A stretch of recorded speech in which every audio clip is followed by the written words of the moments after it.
Ben écoutez, c'est un grand privilège d'être avec vous ce soir pour parler de quelque chose qui me passionne beaucoup, la coopération.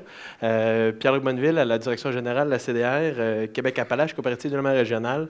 Je vais vous parler aujourd'hui dans un angle un peu différent, la coopération dans l'angle des acteurs de changement. Donc, on parle beaucoup que la coopérative, c'est une association de personnes, c'est un groupe de personnes, mais on a un peu de place à où sont les individus et quel est le rôle des personnes, quel est le rôle des individus qui agissent, interagissent à travers la coopérative pour être capable de travailler.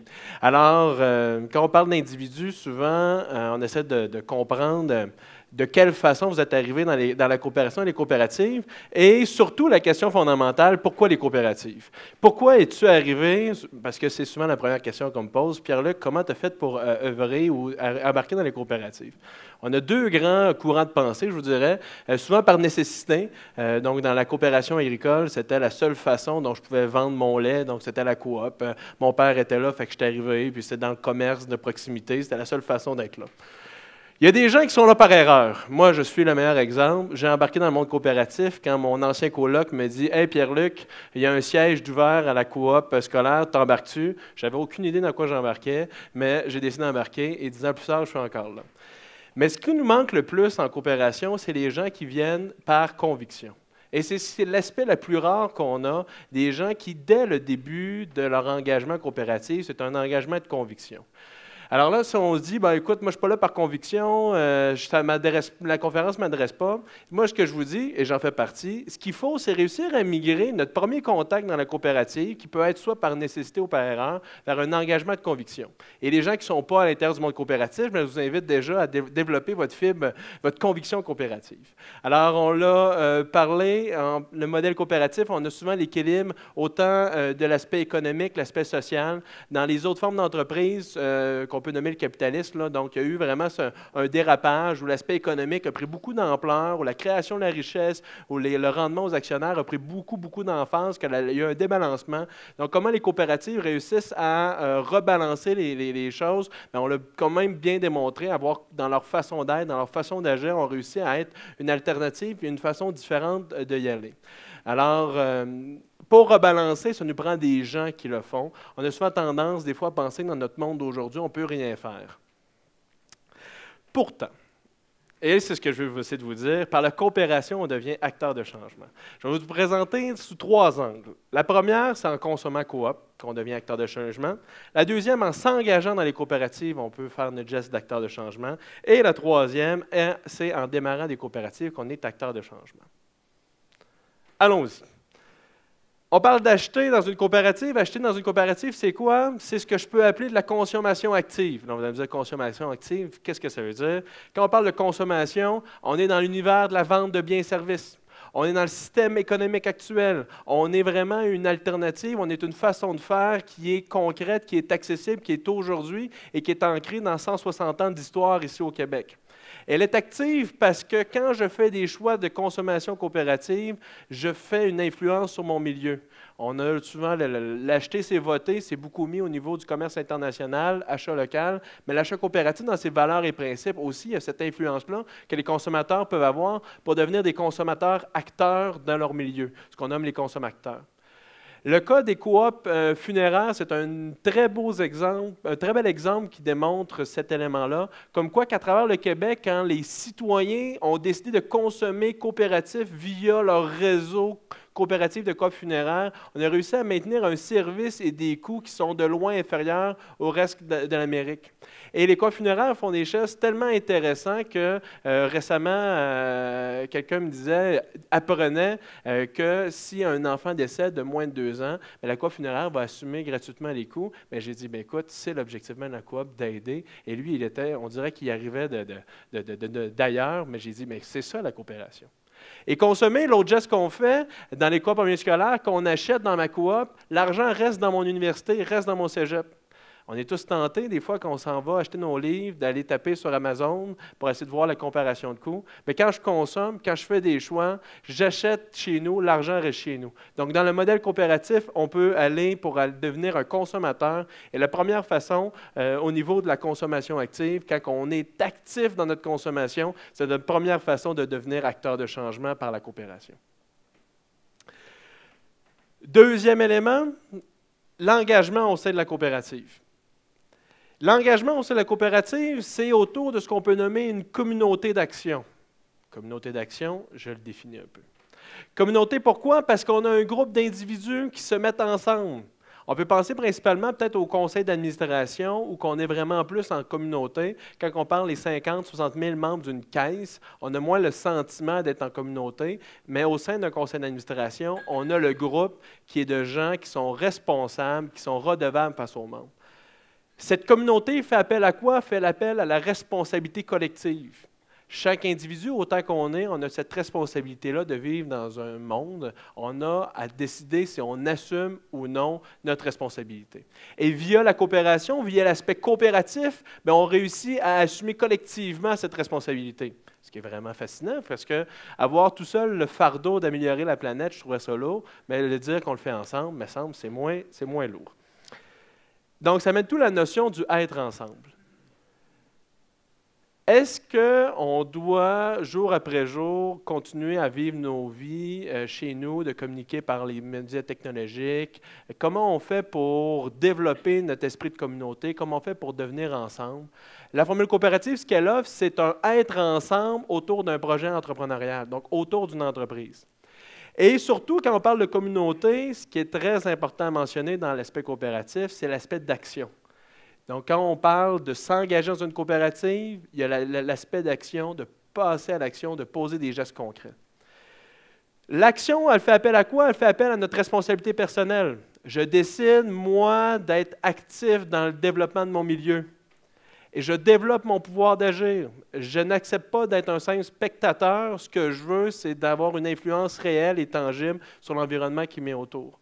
Et ce qui est plaisant, c'est que l'espèce de communauté d'action, on peut la retrouver dans des causes sociales, dans des milieux plus, que ce soit syndical ou environnemental. Mais sachez que le mouvement de communauté d'action entrepreneuriale, c'est par le modèle coopératif qu'on le voit, par les entreprises qui finissent d'agir différemment. L'exemple que je peux vous donner, on recevait à l'automne dernier Jim Byers, qui est un des fondateurs de MEC, qui nous expliquait que, pour la courte histoire de Mountain Equipment Co-op pour MEC, c'est né au sommet d'une montagne, des gens qui se sont dit hey, où c'est que tu as acheté ton équipement pour faire la randonnée pédestre? Ah, moi j'ai été obligé de l'acheter aux États-Unis. Toi, tu l'as acheté où? Ben, moi, je l'ai acheté en Chine. Même déjà, à l'époque, les équipements ne venaient pas d'ici. Et ils ont réussi, ils se sont dit pourquoi les équipements qui ne nous satisfont pas, on ne pourrait pas se construire ensemble dans notre action un lieu où on va adapter et on va développer les produits qui répondent à nos valeurs, à nos principes, dans nos principes de production et de développement environnementaux, éthiques, responsables. Donc, c'est de cette façon-là, au sommet de la montagne, que quand ils sont redescendus, ils ont décidé de mettre sur pied MEC. Deuxième exemple que je peux vous donner, un ancien président de la Coop Zone, là, à la fin des années 90, début 2000, parlait un peu de son engagement, lui, au sein de la coopérative, en disant « Écoute, moi, ce que j'ai beaucoup aimé dans mon passage, dans mon engagement, bien, il y avait cette notion-là de pouvoir participer au développement d'une entreprise dans son milieu. Donc, de participer à un projet, puis tu étais plus grand que lui. Il disait ça, je trouvais ça déjà intéressant. Mais ce que je trouvais encore plus intéressant, c'est parce que je suis sur le conseil d'administration, on travaille à construire une vision de développement vers où qu'on aimerait que ça aille. Est-ce qu'on veut être plus écologique? Est-ce qu'on veut être plus équitable? Est-ce qu'on veut être plus profitable? Bien, c'est parce qu'ils étaient engagés au sein de son conseil d'administration qu'il a pu réussir à développer cet élément-là. Et le troisième élément, il disait, ce qui est encore plus fabuleux après ça, c'est que par mon engagement à la coopérative, je permet de contribuer au développement de mon milieu parce que l'offre de service aux étudiants était meilleure, parce qu'on a réussi à développer certaines choses. Donc, dans mon engagement, j'ai réussi à répondre à mes besoins personnels, mais surtout de répondre à des besoins qui étaient collectifs. Alors, cette communauté d'action-là, quand on fait partie de cette communauté d'action-là, vous comprenez que c'est la deuxième façon dans le modèle coopératif de devenir un acteur de changement. Troisième élément, on parle de démarrer une nouvelle coopérative. L'exemple d'Antidox qui vous est présenté est vraiment parlant de comment on réussit à créer des alternatives. Et quand on parle de création d'alternatives, pour moi, ce qui est important, c'est que dans l'aspect de création, il y a cette notion-là de répondre à quelque chose. Soit un besoin qui est clairement exprimé, un besoin qui est pressenti ou un besoin qui est à devenir pour certains projets, mais la création doit être en lien avec son milieu et avec sa raison d'être. Donc, dans les coopératives, quand on naît une coopérative, il y a toujours un besoin qui est répondu. Que ce soit les besoins de gens de s'offrir un travail, des besoins de clients de s'offrir un produit de consommation, un bien de producteur pour être capable de s'aider dans sa mise en marché, ou même un besoin qui peut être social de soutien dans un projet. Et cette création-là sous-tend souvent l'innovation. Si on ne fait que refaire les choses ou qu'on fait que continuer les choses actuelles, on n'est pas dans la création innovante. Quand on met sur pied une nouvelle coopérative, on est dans une perspective d'innovation. Et au Québec, on est particulièrement fort dans les 15 dernières années. On a développé des coopératives dans tout secteur et dans une multitude d'activités différentes. Tellement que les gens partout à travers le monde viennent nous voir et ils disent « Ah, comment ça vous avez développé des coops dans le récréo-touristique? Comment ça vous avez dans la culture, dans les arts? Comment ça vous avez dans les services philosophiques développé des coops? » Bien, nous, ici au Québec, ce qu'on fait, c'est que le modèle coopératif, c'est un modèle de création, d'innovation en réponse aux besoins. Et cette création-là, ce n'est pas seulement une création pour créer, mais dans une perspective de créer une alternative concrète et réelle. L'alternative économique des coopératives, c'est une nouvelle relation entre l'objectif et les moyens. Quel objectif on a et quels moyens on met en œuvre? Souvent, les deux moyens et objectifs qu'on oppose, c'est la finalité sociale et la profitabilité. Est-ce que le profit, c'est mon objectif, c'est mon moyen? Est-ce que la responsabilité sociale, l'engagement social, c'est mon objectif, c'est mon moyen? Bien, comme vous pouvez voir, dans n'importe quel type d'entreprise, qu'elle soit coopérative ou d'entreprise privée, les éléments sociaux, environnementaux, de développement humain, de profitabilité, ça rentre toujours dans la balance d'objectifs et de moyens. Dans les coopératives, ce qui est important dans l'alternative, c'est que l'objectif reste toujours l'humain et l'augmentation de la qualité de vie et la réponse aux besoins. Les moyens sont souvent économiques, ils sont à côté. Mais l'objectif, c'est toujours un objectif qui est centré sur les personnes. Alors, ça devient une proposition d'un nouveau modèle économique. Exemple, petite coopérative qui a démarré l'année dernière, 3 électriciens qui sont dans un univers, vous comprendrez, ici au Québec présentement, des électriciens, là, ils en demandent, on finit nos cours, on peut tout de suite aller travailler pour n'importe quelle firme, le domaine de la construction va très bien. Eux autres, ce qu'ils se sont dit, nous, l'alternative qu'on veut, c'est qu'on veut être maître de notre propre destinée. Donc, ils se sont démarrés une petite coopérative pour dire, c'est pas vrai qu'on va seulement être des employés, mais on va être des employés responsables de notre entité. Alors, dans cette façon-là, ils ont réussi à créer leur alternative via la coop de travail qui s'appelle Courant Alternatif. Donc, vous voyez qu'au niveau de la création de ces alternatives, bien, si on crée vraiment ces alternatives-là, en acteur de changement. Donc, les coopératives, pour qu'elles jouent vraiment leur rôle d'acteurs de changement ou que les individus à l'intérieur des acteurs de changement, je pense qu'il faut réussir à tendre vers une façon de faire différente. Le modèle a 160 ans au Québec, un peu plus vieux à travers le monde. On a le choix comme coopérateur ou comme coopérateur à devenir à continuer dans la façon de faire et que nos moyens économiques de notre entreprise deviennent plus importants que les objectifs dans lesquels on était. Mais pour moi, une coopérative, quand on parle d'entité qui est acteur de changement, il faut qu'elle réponde à 3 grands enjeux. Le premier enjeu qu'on a, c'est d'être une action citoyenne. Et là, vous allez me poser la question, ouais, Desjardins, oui, mais Desjardins, souvenez-vous, à l'origine, donc l'origine en 1900, quand Alphonse Desjardins demandait à chacun des personnes de cotiser 5 $ dans un fonds commun pour prêter à ceux que les banques avaient refusés, bien, écoutez, à l'époque, on est dans le modèle très alternatif, assez nouveau. Et encore aujourd'hui, Desjardins, dans sa communauté de membres, dans son ancrage territorial, dans sa façon d'être, il y a une dynamique d'action citoyenne qui est plus ou moins forte dans les caisses, mais dans les coopératives, une coopérative qui est porteuse de sens, qui est porteuse d'avenir, doit être centrée autour d'une action citoyenne. L'action citoyenne doit être faite autour de quoi? Autour d'une activité collective. On ne doit pas seulement la faire pour soi, chacun chez nous, mais elle doit être ancrée dans cette activité qui est collective-là, qui est l'entreprise.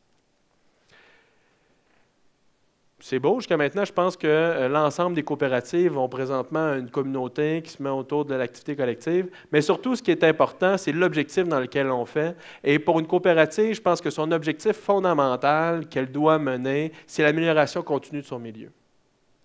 C'est bien beau de développer, c'est bien beau de s'améliorer, c'est bien beau de développer les parts de marché, c'est bien beau de développer plus de profits.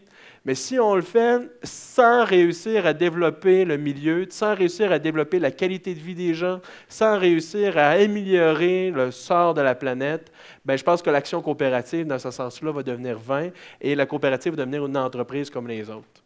Si elle réussit à garder son objectif de développement de milieu, bien, elle va réussir à être une entreprise, une coopérative qui est pleine de sens pour l'avenir. Alors, ce que je veux vous dire pour terminer, si on parle de coopération, si on parle d'acteurs de changement, bien, il y a cette dynamique-là de passer à l'action puis de faire quelque chose. Alors, le mot que je vous dis pour la fin, donc, avec les acteurs de changement, c'est maintenant à nous de coopérer. Mais à nous de coopérer de la façon dont on veut.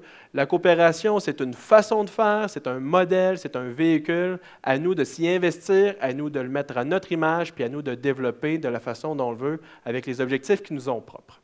Je vous remercie beaucoup.